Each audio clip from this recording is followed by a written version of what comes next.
Price எல்லாம் அநேக நேரங்களிலே கிறிஸ்தவர்கள் ஒருவருக்கொருவர் சொல்லும்போது நீங்கள் எனக்காக ஜெபம் பண்ணிக்கோங்க அப்படின்னு சொல்லுவாங்க. இல்லைன்னா மற்றவங்களை பார்த்து சொல்லும்போது நான் உங்களுக்காக ஜெபம் பண்ணுறேன் அப்படின்னு சொல்லுவாங்க. அது ஒரு காமனான ஒரு வேர்டாக தான் நிறைய நேரங்களில் நிறைய பேர் சொல்லிகிட்ருக்காங்க. வேதாகமத்திலே யாக்கோபு 5ஆம் அதிகாரம் 16ஆம் வசனத்திலே சொல்லப்பட்டிருக்கிறது, நீங்கள் சுத்தமடையும்படிக்கு உங்கள் குற்றங்களை ஒருவருக்கொருவர் அறிக்கையிட்டு ஒருவருக்காக ஒருவர் ஜெபம் பண்ணுங்கள் அப்படின்னு சொல்லப்பட்டிருக்குது. நம்ம யாருக்காகலாம் ஜெபிக்கணும், எதற்காகலாம் ஜெபிக்கணும் அப்படின்னு வேதாகமத்திலே சொல்லப்பட்டிருக்கிறது. 1 தீமோத்தேயு 2ஆம் அதிகாரம் 1ஆம் வசனத்திலே சொல்லப்பட்டிருக்கு. 1-2 வசனங்களிலே சொல்லப்பட்டிருக்கிறது. எல்லா மனுஷருக்காகவும் விண்ணப்பங்களையும் ஜெபங்களையும் வேண்டுதல்களையும் ஸ்தோத்திரங்களையும் பண்ண வேண்டும் அப்படின்னு சொல்லப்பட்டிருக்கு. 2ஆம் வசனத்திலே நாம் எல்லா பக்தியோடும் நல்லொழுக்கத்தோடும் கலகம் இல்லாமல் அமைதலுள்ள ஜீவனம் பண்ணும்படிக்கு ராஜாக்களுக்காகவும் அதிகாரமுள்ள யாவருக்காகவும் ஜெபிக்க வேண்டும் அப்படின்னு சொல்லப்பட்டிருக்கிறது. அதாவது எல்லா மனுஷருக்காகவும் விண்ணப்பம் பண்ணணும் அப்படின்னு தான் பவுல் அப்போஸ்தலன் குறிப்பிடுகிறார். அதே மாதிரி நான் அமைதலாக நம்ம ஜீவனம் பண்ணணும்னா, நம்ம நல்லொழுக்கமுள்ளவர்களாக வாழணும்னா, ஒரு நல்ல வாழ்க்கையே நம்ம வாழணும்னா அதிகாரத்தில் உள்ளவங்களுக்காக ராஜாக்களுக்காக நம்ம ஜெபிக்கணும் அப்படின்னு சொல்லப்பட்டிருக்கிறது. அதே மாதிரி தான் துன்பப்படுவோர், வியாதியில் இருக்கவங்க, துயரத்தில் இருக்கவங்களுக்காகவும் ஜெபிக்க வேண்டும் அப்படின்னு குறிப்பிடப்பட்டிருக்கிறது. அது மாதிரி விசுவாச குடும்பத்தாருக்காக ஜெபிக்க வேண்டும், விசுவாசத்திலே குறை உள்ளவர்களுக்காக, விசுவாச குடும்பத்தாருக்காக ஜெபிக்க வேண்டும், சகோதரர்களுக்காக ஜெபிக்க வேண்டும், நம்மளுடைய குடும்பத்துக்காக, பிள்ளைகளுக்காக நாம் ஜெபிக்க வேண்டும். அதே நம்மளை துன்பப்படுத்துவோருக்காகவும் ஜெபிக்க வேண்டும், நம்ம சபிப்பவர்களுக்காகவும் ஜெபிக்க வேண்டும்.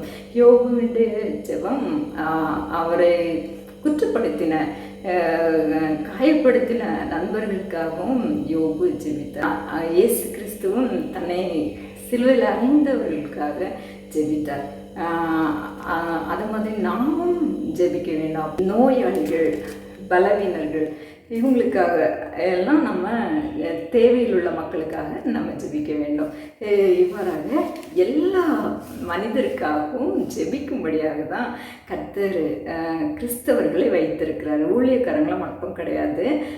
நீங்கள் கிறிஸ்தவர்கள் அப்படின்னாலே நீங்கள் எல்லா மனுஷருக்காகவும் ஜெபிக்கணும். உங்கள் குடும்பத்துக்காக, உங்களுக்காக நீங்கள் ஜெபிக்கணும்.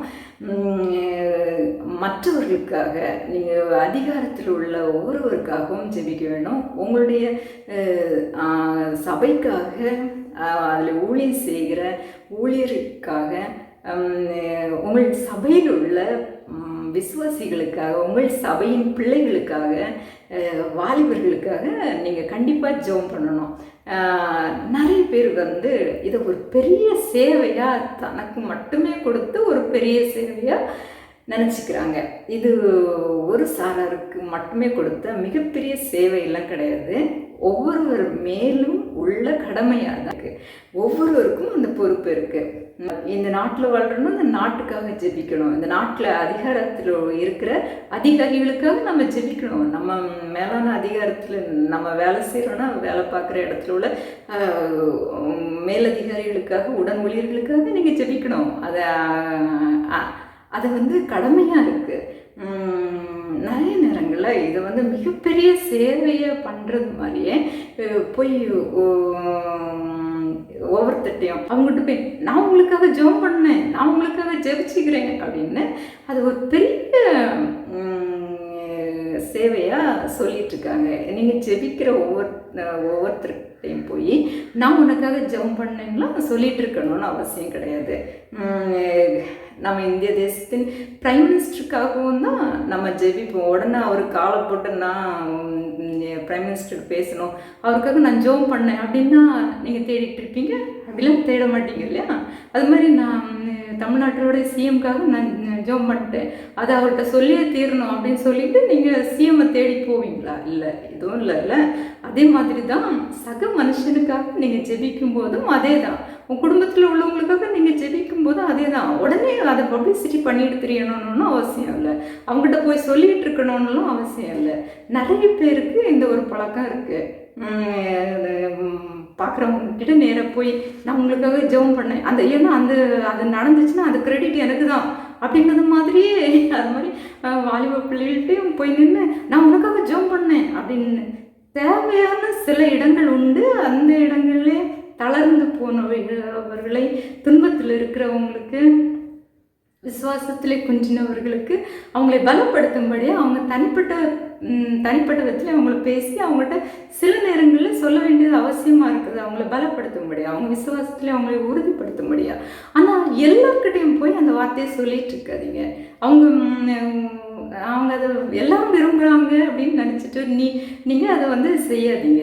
இன்னைக்கு கிறிஸ்தவர்கள் அதுலேயும் இந்த ஃபெலோஷிப் ஹெட்டு, பெரிய சபையில் ஒரு முக்கியமான பொறுப்பில் இருக்கவங்களுக்குலாம் இந்த ஒரு பழக்கம் இருக்குது. நான் உங்களுக்காக ஜெபம் பண்ணுறேன், நான் உனக்காக ஜெபம் பண்ணுறேன்னு ஒருத்தவங்களை பிடிச்சி கூப்பிட்டு நான் உனக்காக ஜெபம் பண்ணுறேன், நான் உனக்காக ஜெபம் பண்ணிக்கிறேன் அப்படின்னு சொல்கிறது அது தேவையில்லாத விஷயம். இப்போ எனக்கிட்டலாம் அதை சொன்னீங்கன்னா நீங்கள் எனக்காக ஜெபம் பண்ணுறதுக்கு எனக்கும் கடவுளுக்கு நடுவில் என்ன இடைவெளி வந்துடுச்சு அப்படின்னு தான் என்னுடைய கேள்வியாக இருக்கும்.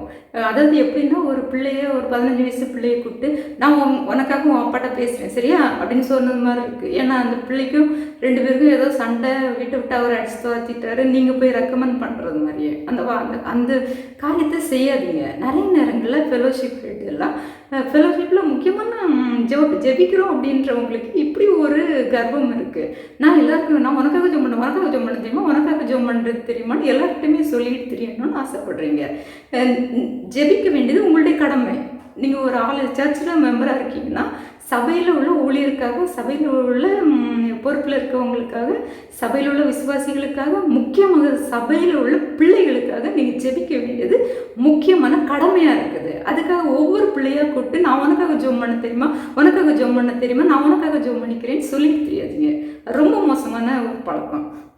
அதே நேரத்தில் என்கிட்ட சிலர்லாம் உனக்கு ஜெபம் பண்ணிக்கிறேன் அப்படின்னு சொல்லும்போது நான் ஃபெலோஷிப் ஹெட்னாலும் சரி தான், ஒரு மிகப்பெரிய கூட்டம்னாலும் சரி தான், குடும்பத்தில் உள்ளவங்கனாலும் சரி தான், ஒரு முக்கியமான ஒரு சமூக பிரச்சனையை ஜெபம் பண்ணுங்க சேர்ந்து அப்படின்னு சொல்லியிருக்கேன். ஆனால் அந்த சமூக பிரச்சனையை ஒரு ப்ரேயர் பாயிண்டாக எடுத்து ஜெபிக்க யாருமே முன் வரல. ஏன்னா அந்த கூட்டத்தில் நீங்கள் ஜெபிக்கும் போது அந்த ப்ரேயர் பாயிண்டை சொன்னால் கலவரம் உண்டாயிரும், எகென்ஸ்டாக மாறிடுவாங்க, பயப்படுறீங்க. அப்போ நீங்கள் அப்படி சும்மா இருங்க. சும்மா ஒரு ஈஸியாக யாரையாவது டார்கெட் பண்ணிவிட்டு உனக்காக நான் ஜெபம் பண்ணுறேன், உனக்காக நான் ஜெபம் பண்ணுறேன்னு சொல்லிக்கிட்டு இருக்காதீங்க. மிகவும் மோசமான விஷயம். ஜெபிக்கிறது ஒவ்வொரு கிறிஸ்தவனுடைய கடமை. மற்றவர்களுக்காக, குடும்பத்தாருக்காக, அயலகத்தாருக்காக, உங்களுடைய சபை மக்களுக்காக, உங்களுடைய சபையில் உள்ள பிள்ளைகளுக்காக, இந்த நாட்டை ஆள்பவர்களுக்காக, அதிகாரத்தில் இருக்கிறவர்களுக்காக, துன்புறுவோருக்காக ஜெபிக்க வேண்டியது உங்களுடைய கடமை. அது உங்கள் மேல் விழுந்த கடமை. அது மிகப்பெரிய சேவையாக அவங்கவுங்ககிட்ட போய் சொல்லிவிட்டு, அதை பலர்கிட்ட போய் சொல்லிவிட்டு அதில் என்ன கிரெடிட் கிடைக்கும்னு ஆதாயம் தேடுறவங்களாம் இருக்காதீங்க.